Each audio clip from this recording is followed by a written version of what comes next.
we're now going to move on to our fkSystem, and we got to make sure that we're actually working on our fkSystem. So we're going to hold down Control and H to hide our ik, and then we're going to say Shift H with the fk to bring our fkSystem on, and we can marquee select. That's good.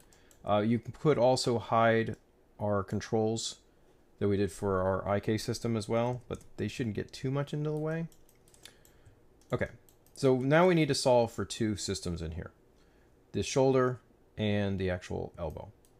And I normally do rings for these, and these are going to be local oriented controls. So I'm just going to duplicate off. Now, instead of using my rings here, I'm going to actually create from the beginning. I'm just going to delete these. And I'm not going to delete them, I'll just get rid of one of them. So what I'm going to do is I'm going to create a normal base control. I'm just going to NURB circle right there. Okay. I'm actually going to tell it to point down the x-axis. So I'm in the history. So I'm going to say x, I'm going to do 0 at y, and you'll see that it's actually pointing down my x-axis.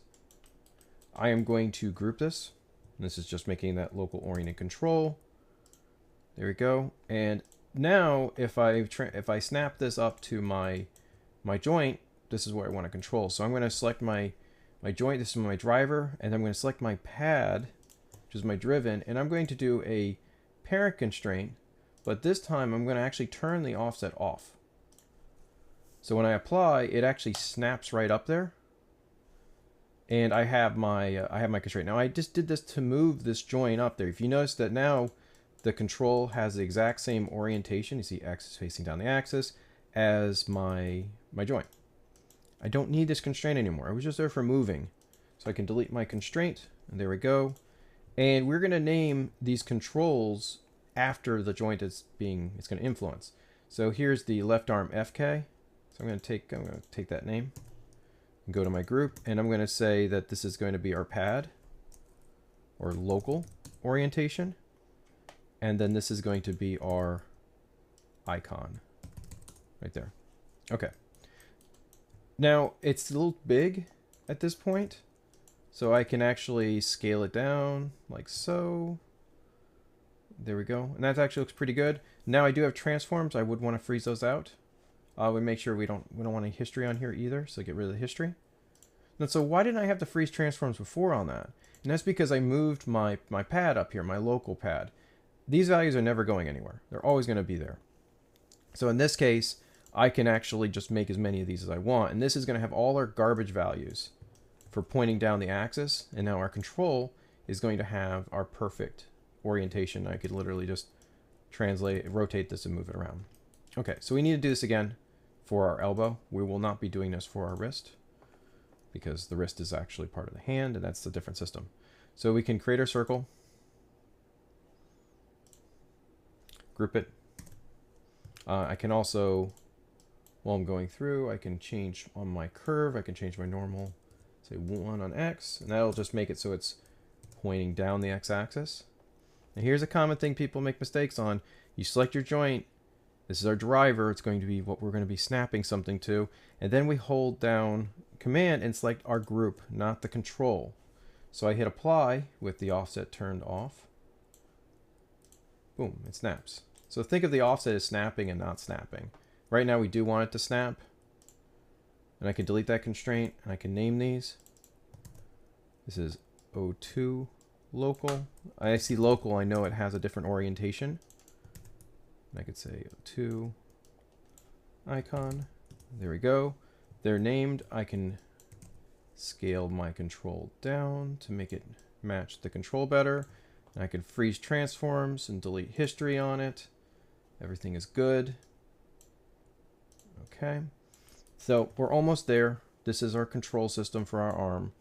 Now we want to actually make my first control move the second control. So I can't just say, oh, I'm going to parent my control to the control. I can hit P like that. If I select the controls directly, you see how I moved my hierarchy around? We want to preserve this local pad control, local pad control. So I'm just going to take the pad and put it right underneath the control, like that. So there we go. Okay, so this is pretty much ready to go into our system.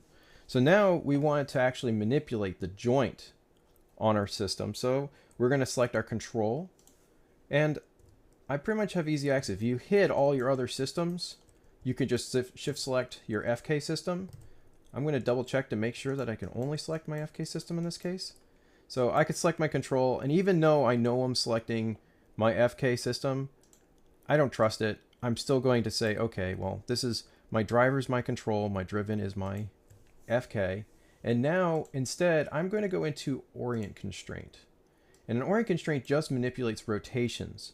You notice I do not have the offsets turned on by default on this one. This is good, because if I apply this and it moves, they're not the same orientation, and they should be the same orientation. So snapping in this case would show us that my control does not have the right orientation.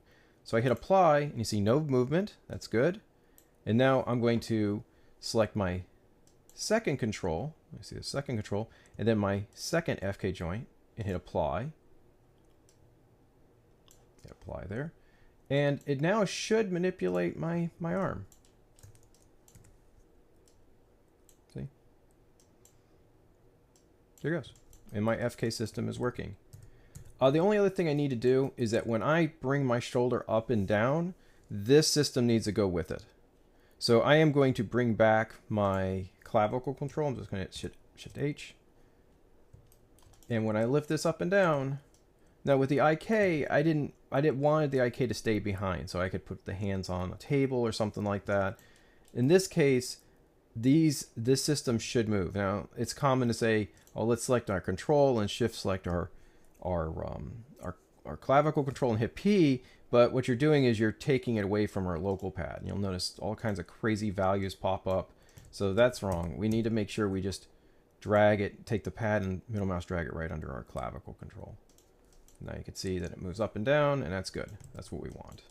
It's not going to stay exactly on the control, on the actual joint itself. That's fine. But now if I lifted my shoulder up and I wanted to rotate it forward, it would still work. Okay, and that's our fkSystem for our arm.